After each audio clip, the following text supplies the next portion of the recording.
Welcome back for Game 2 of Snatch versus United Sexy Boys International for Defence of the Australians Day 2 action. First game being taken out by Snatch. Yeah, Snatch. They've taken it in a convincing fashion, and as always, I am alongside Xareth. How are you doing?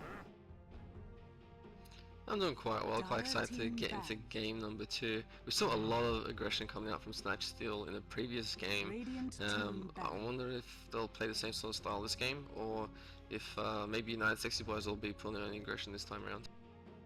And we see the Visage and that Batrider band out, so your typical bands, you usually see a Naga Siren as well. Lifesteal is also a possibility. The Elder Titan is still left in the pool. If neither side decide to ban him out, we should be seeing a first pick Elder Titan, as he just offers a lot of potential and utility to your team. And he's Astral Spirit, it just does a lot of damage. But speaking of the Elder Titan, he's not going to be making it through the first round bans. Yeah, but it still leaves a few heroes in that pool, which Snatch still uses. Oh, they actually banned the Weaver this time, who they picked up last game. But yeah, it does leave that IO in the pool. It was left in the pool last game, no one picked up, so I don't suspect it'll get picked up this time either. But yeah, there's still that OD, which United Sexy Boys grabbed up last time.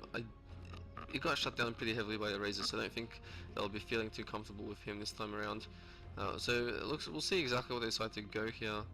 One of the problems though with an IO, sorry, with one of the problems with IO though, in the Australian and Oceanic region scene, not many teams know how to work with an IO. Like, you see teams, they pick them up because they feel as if they need to because an IO is still left in the pool. They try him out and then they get shut down due to very aggressive play coming out from the opposition side. So I'm really not too sure about an IO pick. Unless teams are fully practiced with it, usually they get shut down and they will end up losing that game. But we do see Nugsarin did make it through, and it will be going in favour of Snatch still, and the Troll Ward will be picked up by United Sexy Boys. Interesting. Nature's Prophet. So looking to see a little bit of global play here from the side of Snatch Steel. But yeah, that Nugsarin, very strong support here. That net goes through BKB, goes through into the Magic community, and it also allows you to play a little bit on early aggression as well if you so desire, just with the help of the Riptide as well. And her illusions help push those towers once she can get the level up. The ulti of hers though also just amazing for setting up team fights, and just also disengaging if you have to. The Rubik pickup is one that I like though, because it does allow that, if he can time it well, he can steal a lot of key abilities here. And Nature's Prophet, do we have some Rat Dota incoming with that Nature's Prophet? And they may even look to pick up an IO here. I mean, Nature's Prophet, IO, and that third hero always works well. And United Sexy Boys, will they have a lot to deal with this? They got a Rubik. Rubik can help with that lift and try and shut these downs, but an IO is still open in the pool, as you were talking about. I'm not too sure if I'd agree with picking it up. I mean, alongside a Nature's Prophet, you'd almost think it's a no-brainer, because having 3 heroes on the map at anywhere, any time, it's kind of scary, because they'll be able to jump in, they'll be able to turn fights around, they'll be able to create fights and create openings. If they can create these openings and shut down United Sexy Boys, create these large gaps in their formation, they're going to have to stick together as 5, fall behind in gold, and then fall behind in XP. And once they're behind, Nature's Prophet's going to punish and continue to put that pressure on. I'm quite curious to see if how well they, or I should say, how they play this. I still don't know if they'll pick up the IO. I don't think they will. I think Snatch still will probably go for something a little bit different. I expect them to still play that aggressive style. They pick up a Venture Spirit actually, and that's, I quite like that choice. There's other heroes that you can pick up, but that Venture Spirit, it's a good stun with the Magic Missile, Wave of Terror, and of course her aura that helps in terms of just dishing out the damage, and that swap can also allow you to set up some plays. And Vengeful Spirit, I like her negative armor, because once again, you see as well a lot of Vengeful Spirits next to Nagasarans. The amount of negative armor you can pull out just helps heroes rip through, especially a Lifesteal, which is still left in the pool, surprisingly enough. Hasn't been banned out in the first 2 phases of banning, hasn't been picked up. And Lifesteal, he can jump into a Nature's Prophet and they can be roaming around quite easily. So I'm a little bit strange that Lifesteal's made it this far. Both teams don't see that they want to run that Lifesteal, however, it's always a potential. And now the Windrunner will be picked up. I like Windrunner. I'm not 100% sure how I feel on a Windrunner in this lineup. I mean, you have the Nature's Prophet, you've got a Sprout, which basically lines up your Shackle shot. It lines up for that 3-year duration of that Shackle.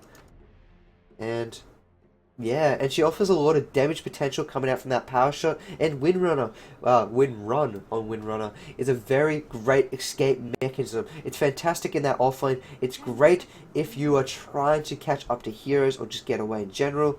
No, not much you can do about it unless you have that magic damage. And so far, United Sexy Boys, they don't look like they have that magic damage available. And as I say that, Luna's being picked up and she's got that Laguna Blade. Yeah, I'm quite curious to see how they lane this Windrunner though. I mean, they've picked up a Nature's Prophet you generally see in the offlane, but you also see Windrunner in the offlane position as well. So do you think they're gonna maybe roll this Windrunner in mid? Nature's Prophet in mid? Windrunner can work in mid. It's kind of in the old style of Dota, where you have your Windrunner mid, get her big few items up on top of her, and get an early 4-star, get some early damage to her phase spirits. She can pull out a lot of damage herself. She can fit into that semi-carry position. However, you can also run that Nature's Prophet, and as you said, the Windrunner both can be in the offlane. I personally prefer the Nature's Prophet in the offlane, because if you can get those trance going, you can pull those trance, pull the creep wave, and you'll get an entire creep wave to yourself. Windrunner, she has to put herself into those vulnerable moments, and also Nature's Prophet, he's able to teleport anywhere on the map at any time to help out with the ganks. However, if you want to throw that Nature's Prophet into that jungle, 2 supports farm the gold themselves and you have a dedicated mid, it's a greedy build, but a build that could pay out. And Sark, he's another hero that can run in that mid position. Yeah, we've seen him in the offlane as well. I believe we saw him in the offlane yesterday. I don't remember who played him, but yeah, he's also very versatile in terms of laning. I guess you could also just put him in the. This is a very open lineup here from Snatch. I feel like they've got a lot of option on what they want to put into which lane. Like they could even put Slark as their #1 and put him with the supports. Delete helps, and you can maybe secure some of those early kills. How do you feel like they're gonna lane this?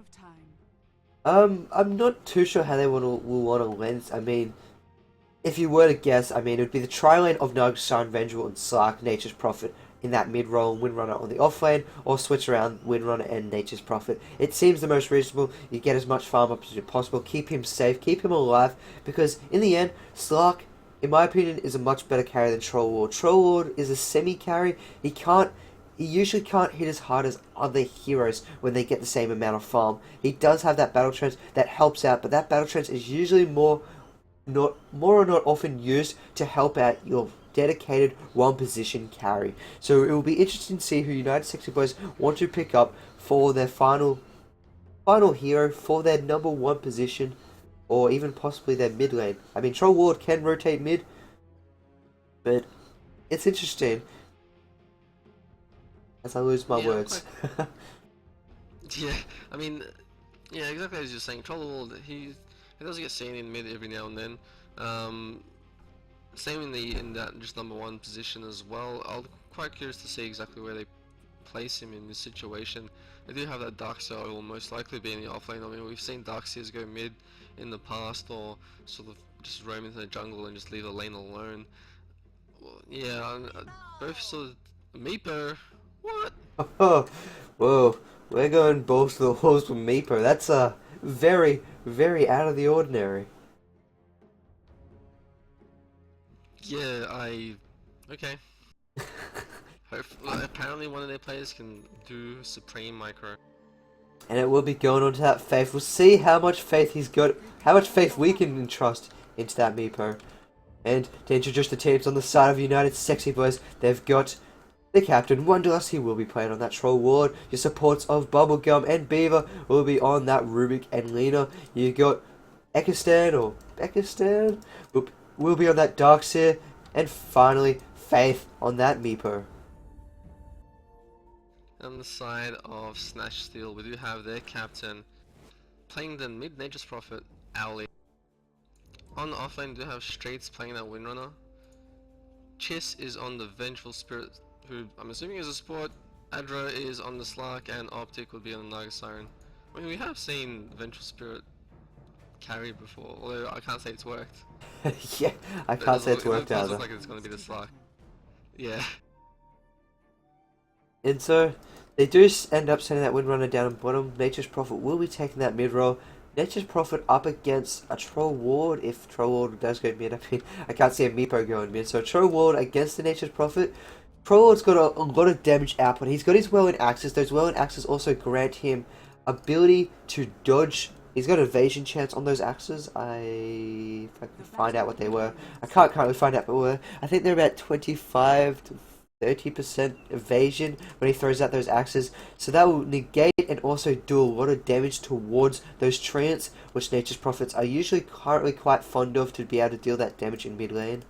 So Wanderlust should have a fairly decent time up against Owly. Owly has to be careful because at a moment's notice, Wanderlust can walk up here and start dealing a lot of damage. That is very true. We'll see exactly how this pans out though. It looks like the side of United Sexy Boys in his bottom lane, they want to maybe set up a kill on that Windrunner, but playing very, very defensively, very safe. Unlike the Darkseer last game, it was pretty much heavy aggression, balls to the wall. But yeah, that's a smart play. I mean, you don't want to, particularly with a Rubik Lena combo, you don't really want to move in too far. I'm still very curious to how this Meepo pick will come out. I mean, it's such an unusual pick, and I hope it works. I mean, you don't see Meepos too often, but when you do, you know something's going to go down, and hopefully it goes down for the better. And Vengeful Spirit just going to chase down this chase down this Darkseer out of the lane. If he'd got that Magic Missile, we could have seen a pass from Slark and a follow-up from Naga Siren, and it could have possibly been close to the first blood, but Beckstead, he is quite tanky, so I'm not too sure that they would have been able to find a kill there. But they would have been able to force him out of the lane, make him use his last 3 tangos, and it'll just hurt him a lot. If he's got no tangles, he can't come closer than what he already is, and he won't be able to start working up that soul ring, because he needs that soul ring to be able to consistently grab that farm and harassment onto that Slark. If you can harass down that Slark, Slark's going to play defensively, and he's not going to be coming for you anytime soon. Yeah, we actually haven't seen any skills leveled up here by Optic, the Naga Siren player. I mean, generally you might see a net early just so you can lock down certain heroes, particularly Darkseer, you know, so to stop him from running away. But we'll see exactly. I guess he's just waiting to see if they get an opportunity before he decides to level any. And Naga Siren just getting nice little pulls up top here, being able to pick up a little bit of farm to herself. Both her and that Vengeful Spirit being able to soak in a little XP. They are only on level 1 though, so Slark just ninjaing some of that neutral XP from a mid lane actually. Wanderlust doing a lot of damage to Owly, and that's what I said at the start. All he has to do is walk in there, throw out those axes, those treants die, and Owly starts to fall low on health as well. And there's a lift down on bottom into a nice light strike array. Net comes out by Meepo. He's trying to poof. It will hit. Will they be able to find that final auto attack? The salve is popped. He does successfully avoid that last auto attack, so it's not going to cancel that salve, and he's going to be able to run on out of there. Turns around, throws out a few auto attacks against that Rubik.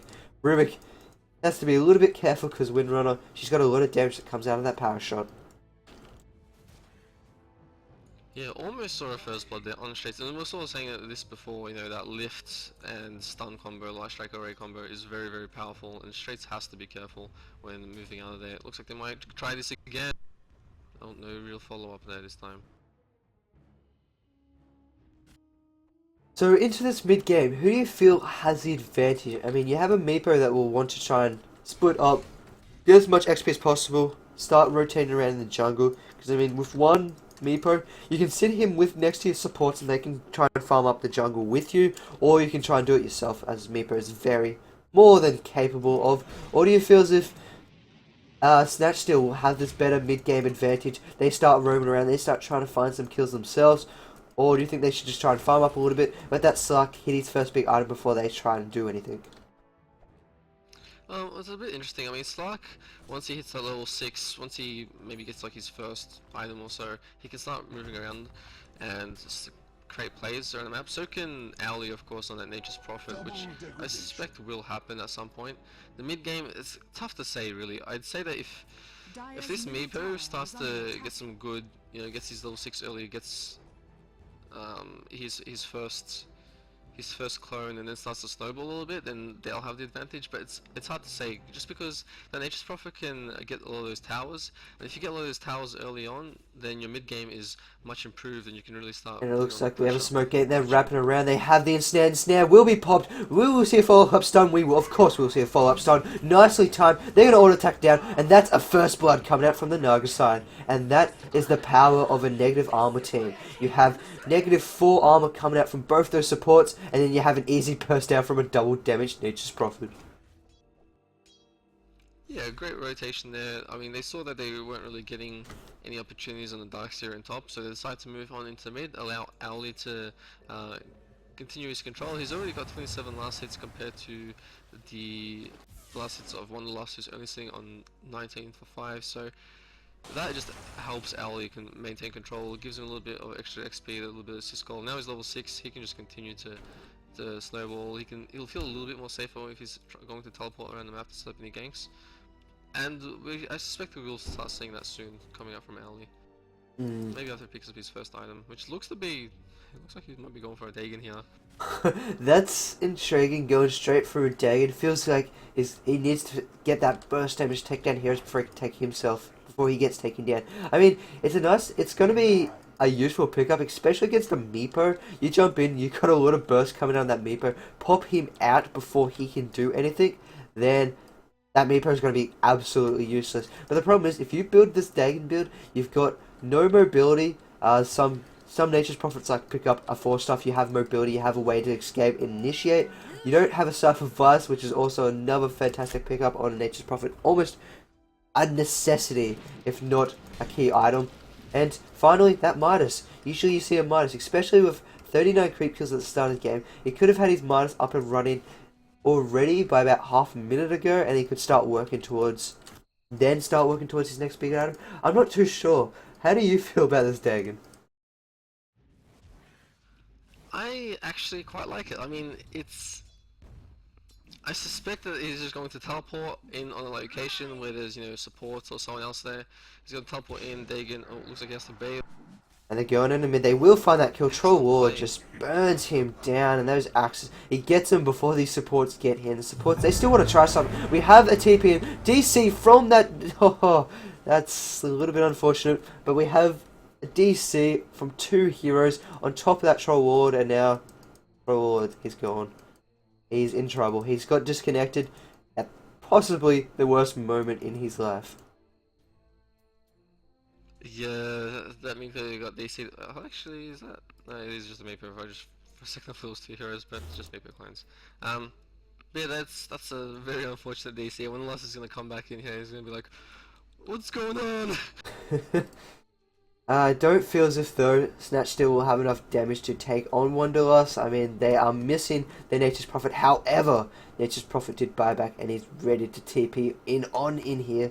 Actually, where is he TPing? He's TPing just onto the ramp. He's got his Sprout up and running, so they might be able to find the kill. They need to start getting that negative armor off. The splash and that wave of terror needs to come out as soon as possible for that Nature's Prophet to be able to deal out as much damage as he can. Because that aura will help out. Troll Ward's already sitting on 8 physical armor, and that's a decent amount of physical reduction at the start of the game. They need to get rid of it as much as possible so they have an opportunity to clean him up.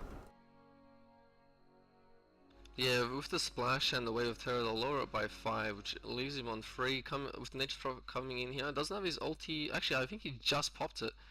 It's probably bouncing around some. It is bouncing around. He just killed the creep in bottom, so eventually he will hit troll.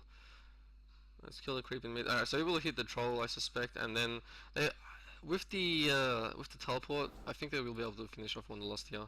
And here we They've got go. enough lockdown, and Yeah, here we go. Let's find out. The Impulse is coming out. They're coming in. The TP comes in from that Nature's Prophet. He will come out. Nice magic missile to land. They pop the Sprout. Can they find those four auto attacks? There's no TP support coming to help him out. They do get that final auto attack, and he will fall. Unfortunately, that evasion chance not going to be able to proc, as that final auto attack from Ali did land on him. A little bit strange not to see some TP support coming in. Lena did have a TP. So did that Rubik, but they decided that he was out of it and they just didn't help him out. I think if they did TP in, they possibly could have turned it around. I definitely agree there. Naga Siren fell low, it was taking tons of damage from the tower. If they teleport in there, you know, a lift for Light Strike Array and Dragon Slave, it could have done so much damage, could have turned that fight completely around. And now we do have Nature's Prophet with that Dagon. We'll see exactly how he decides to play from here on out. This is going to be very interesting. Yeah, he's going to TP in top. He's already looking to use his dagger, and he's going to pop it. There goes that Darkseer. He's going to be completely obliterated. He's no tomorrow. But this is interesting. Dagon pick up 8-minute mark. That Dagon, it does 400 damage. It's going to pop down a lot of these heroes. I mean, you look at Lena. She's only got 580 HP to her name. That Dagon's going to be able to hit that for 370. Wrath of Nature comes flying through. That could be a Jed Lena. Same with the Rubik. He's in a similar situation. EP support is going up top. They're going to try and defend this tower. It looks like Snatch still. They're going to back off a little bit. Do they have a smoke? No, they do not. I would have thought they might have, if they had a smoke, I would have liked to have seen them rotate into the mid lane and once again find that kill on Wanderlust. Because if you keep sending that Wanderlust behind, he's just going to be so far behind, he's not going to be able to do anything. Especially when you have a Meepo on your side and he's currently set behind. I mean, he's doing nice at 37 creep kills. He's rotated his other Meepling into that jungle. He's farming up a little bit there. And that's one of the benefits of a Meepo. He can get so much farm and XP on the map because both of those Meepo heroes, they both gain XP, they both gain that gold, so you can set one within another lane. You may even give control to another hero, especially if a hero is dead, such as one of your supports. Give control so you have more micro going out, and it just makes you look professional to everyone else. Yeah, it makes you look super awesome.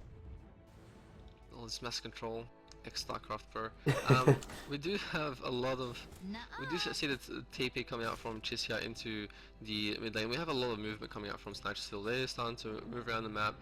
Ali's moved a little bit into the jungle just to pick up a little bit extra farm. He's got almost 1k gold on him. Doesn't look like he wants boots anytime soon. Maybe he just wants to get... We're going to see initiation. Unfortunately, Beaver's not going to be able to get that turn. They've got to turn back around. After Nature comes fine, and Dagon bursts down that Rubik. Beaver will fall shortly after. Double kill going to Ali. And now they're going to ward off that Wanderlust. But nice vision on the side of Snatch still to be able to spot that rotation in. And good reaction for the heroes to come in, sandwich those two unfortunate supports, and pick them off. Yeah, and this is why I love that Dagon pickup on Ali. It's just, the moment he sees an opportunity, teleport Dagon, and they're dead. We saw it up in top, and now we saw it in just on near the ancients there in mid. It's tough, and it has gone to that level 2 Dagon. No boots for him today. Who needs boots? You have a TP. Yeah. Pretty much. I mean, they're just teleporting in, zapping, and then moving away. But good news for United 60 boys. Blink Dagger is now picked up on that Meepo, sneaking around. And that Blink Dagger, will we see a lot of damage coming out? We should see an Aghanim Scepter shortly after being picked up for that Meepo. He's going to be looking for level 11 before he starts using that dagger to its full effectiveness. Down at bottom lane, there's going to be a rotation. They're going to land onto streets, but unfortunately, they're going to get sandwiched. Nature's Prophet's coming on in. Is there enough damage coming from these supports? There is not. Magic Missile and a Snare landed on both those supports, and they will capitalize. Wanderlust TP's in. He is now alone. He's going to have to be careful, but this tier 1 tower will be the first tier 1 tower in the game that should go down. There's more than enough support, creeps, and heroes here to take this down. Great rotation there. Once again, we see Ali just teleporting in, dealing so much damage. They even uses Dagon there and capitalizing on kills. But same with the supports here from Optic and Chess. It's just, they really are all around the map. And this is exactly how you should be playing as a support. You should be rotating, you should be ganking. Particularly if, you know, early on they weren't getting anything on the Darkseer. And they started moving around and started creating opportunity around the map. Speaking of that Darkseid, he's got all the jukes in the world. Sark thought he went into the secret shot. Nature's Prophet went in there to try and find him as well. He juked to the right, juked around, and got out of there. But he's got to be careful. He will get hit by Sark, and the Dagon will just pop him gone. Anticlimactic Dagon will just burst that poor Darkseid down. And I was wrong. Ali is going to pick up boots. Oh, what is this, Ali? You don't need boots.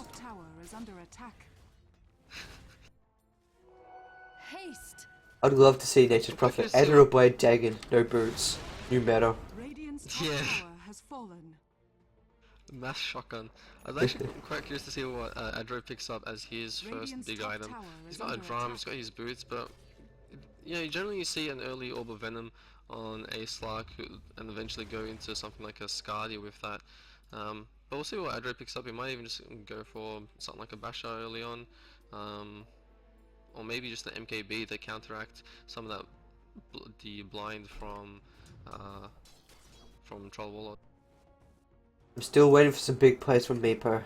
I want big plays. Smoke up coming from Snatch still. They're going to show us some plays very shortly. They're rotating through the jungle. Smoke is going to be dispelled. They know someone's here. They've got their ward. They've got the vision. They're going to come around. There is 4 heroes down for the side of United Sexy Boys. United with a Meepo coming in very shortly.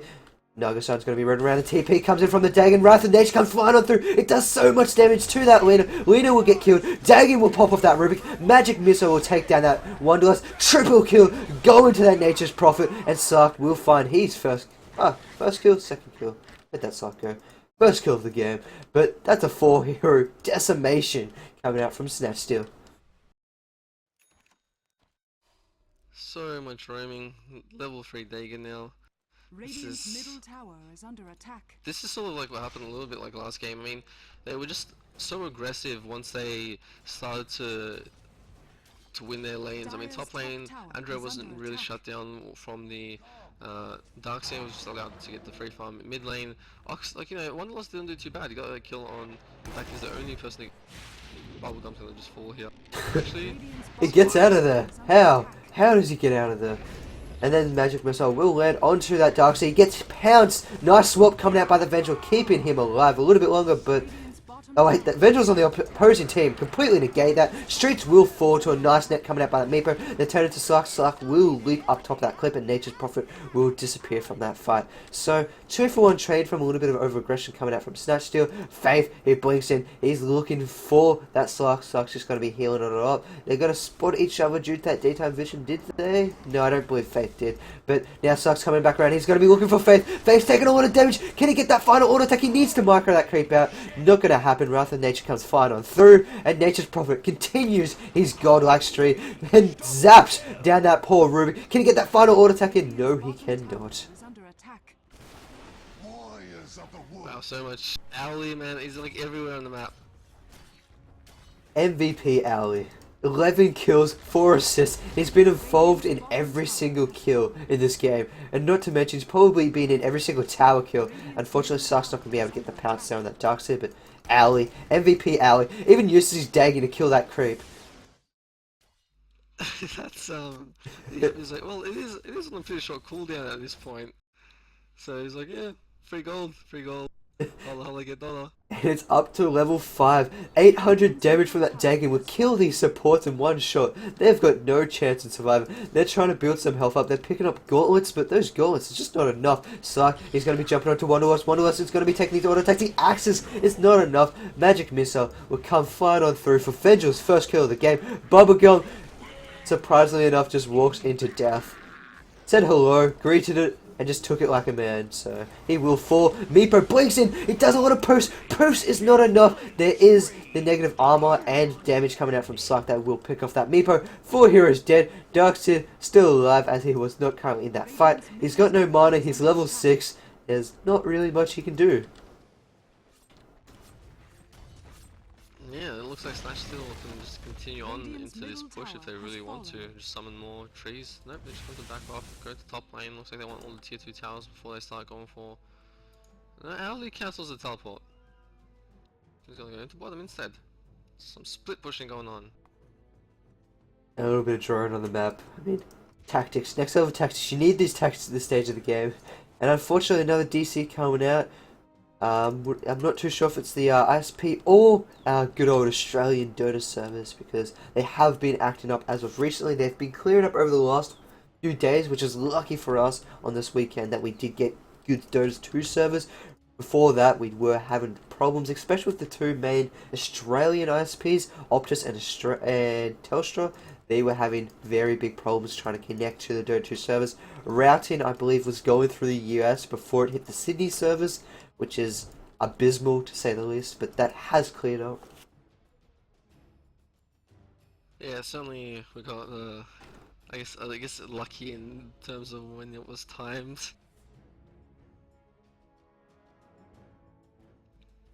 Ali, Megan shouldn't have a cap. She's gonna go for Jewel Dagon. That would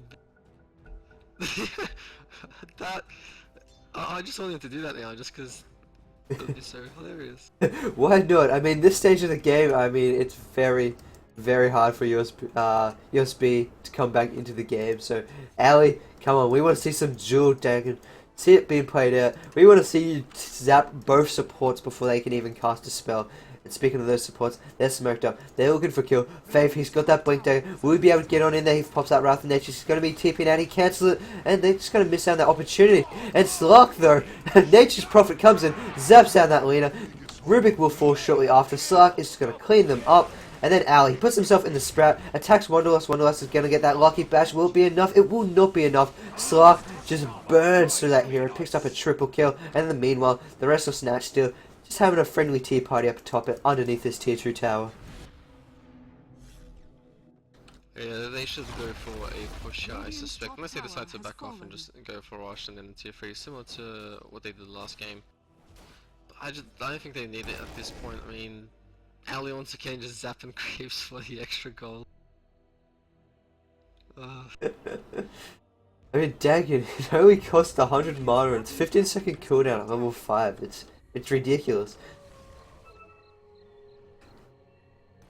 And, yep, and it looks like there is a ping there on Roshan. And the net comes out onto Ali. Ali could find his second death of the game. Instantly buys back. He's not happy. He gives away his godlike streak to that Meepo. And Faith, he's going to happily absorb that gold. He's now got 1400 gold underneath his name. But I still don't think that's enough to be able to take out that Nature's Prophet to be able to do anything. Yeah, the instant buyback from Ali as well. He just goes back to teleport on top. He might get killed off twice here if he isn't careful though. There's a lot of supports coming. Over aggression coming from Ali. They're going to come in. They're going to get the stun. Ali tries to throw out that Dagon, but Dagon on a Darkseer who's got some stats coming from that buckle and headdress will not help him out. So he will die for that second time. Ali just has to cool his head for a little while. And looks like USB... It looks like USB, they're going to be trying to push this tier 1 tower. They'll get their first tier 1 tower of the game. However, meanwhile, Snatch still they will pick up a Roshan. Yeah, once Ali respawns, I suspect they will go for a tier 3 push. I don't think we'll have any TPs into this top tier 1. They'll probably just let it fall. And then I feel like they're going to pop the glyph. And they're going to start TPing in. One TP was cancelled. We see the Windrunner, very, very long TP. She's going to get hit. She gets hit hard. She will be bursted down. No, she's got to keep running. She pops that mech, not enough to save her. Slarky's running around behind the back of this fight. The tier 1 tower will go to Song of the Siren coming out. TP spot coming from that Nature Prophet. Wrath of Nature will only hit onto that Lena, but that's more than enough to pop her down. And now they turn onto Wanderlust. Wanderlust is man enough. He's fighting. He's doing whatever he can. He will fall, however. It is not enough. That is 4 heroes going down. And Meepo, he's already back at base, hiding his sweet head.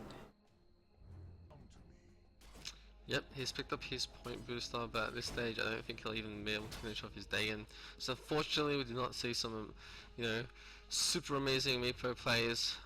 Ali just really skyrocketed in terms of farm and made too much presence around the map here.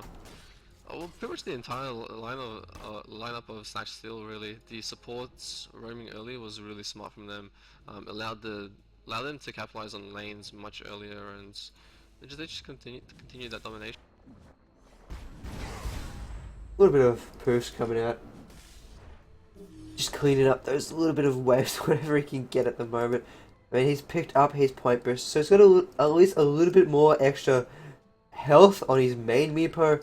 but it doesn't really matter too much. The Dagon's there hitting for 800 damage. No matter which Meepo he hits, that Meepo will most likely fall. Nature's Prophet still Dagoning creeps like there's no tomorrow.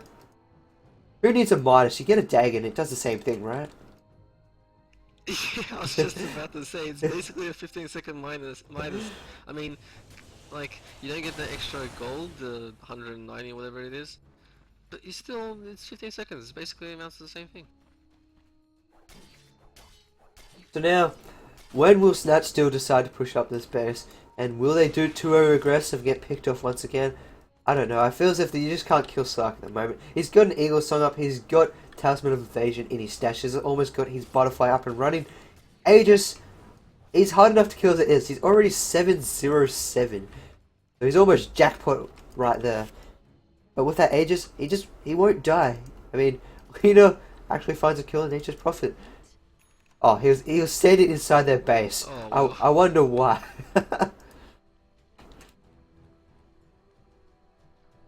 Ellie's not going to be too happy about that. No, I think he's still going to be happy the way he's playing. But that's still, they're coming on in. They're going to try and fight this. We've got the net will miss from Faith. Not going to be able to land. He's got all his Meepos back in base. He's ready to blink dagger, initiate. And come on, I want to see some big players, Meepo. Show us, Faith, what you can pull out. Give us some action. In Faith we trust. In Faith we do trust. Well, he's about 2.5k gold away from having his... Oh, actually no, it's only 1.5k until he has his Aghanims. Then maybe we might see some awesome Meepo plays. Fingers crossed. Gotta believe. Fantastic Meepo plays right there on those creeps in mid lane, showing them who's boss. Yeah, they're pushing through that bottom lane. They're going towards that tier 3 tower. Rubik, he's waiting. He's got Nakia's mirror image. Not necessarily the ability you want. And, well, there was a Rubik. And now Shacklestock lands onto Beaver. Beaver gets hit. Whirling Axe is thrown off. He gets hit by that magic missile. There's not going to be any follow-up. You do have that Sark pushing that top lane. They're going to go into Faith. Faith could be in a lot of trouble. Will we see the push? Not enough time for those push. Laguna Blade will land onto an illusion, or it did hit streets, but still not going to be enough.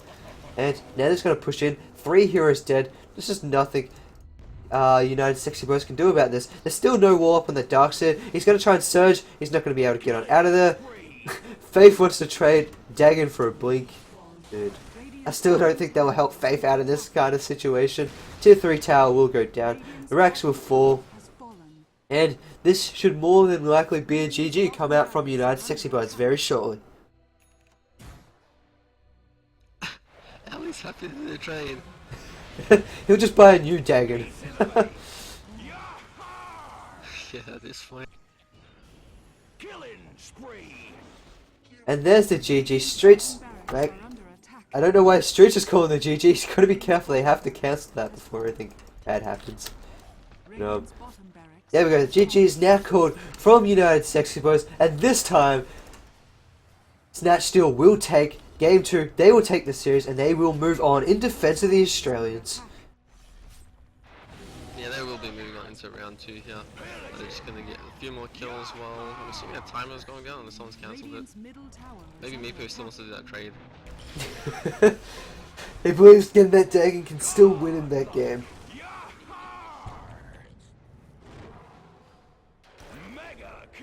Oh, there's the shotgun. Now being picked up by good old Ali. Yeah, he played.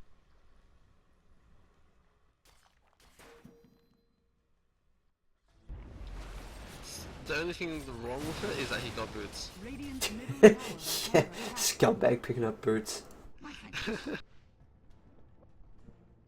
What's he building that iron will into? Oh, he's going to Veil Discord. I see. Put out as much damage as he possibly can.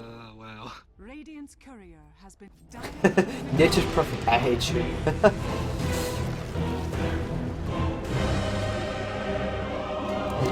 That will be game. Thank you all in stream and on D2T for watching. Shout out to Kubos for sponsoring Defense of the Australians. Without you, this might not have been as successful as possible. Thank you for providing the prize pool for the tournament. Shout out to all the viewers currently watching in game and on the stream. We love you and we love your faces. And we will be... Actually, who will be casting the next game? I think we will be having Omega Kai. I believe it's Omega Kai and Avril casting Lurie is Feed versus Blokes of the Sea. If memory serves correct. That will be at 11 AM Australian Eastern Daylight Time. Stupid daylight savings. So for all of you playing at home, that is about an hour and 40 minutes time we will be having the next match up for Defense of the Australians. Yep, I'd just like to say thank you guys very much for watching, much like Yoshi. You can follow us, well I've been Zellerf, and of course I've been joined by Yoshi. You can follow us at twitch.tv/Zellerf and Yoshi at youtube.com/Yoshi. We have Twitters, mine's at Zellerf Dota and Yoshi's at Yoshi. Follow us there as well. Once again, thank you guys very much for watching. We'll be back later on in today. I believe we're covering Seraphic Nexus versus... Don't leave me ooze. I don't remember. Yep, I believe it is that. But yeah, Omega Kai will be covering the next game, so thank you guys very much for watching, and we'll see you in a bit.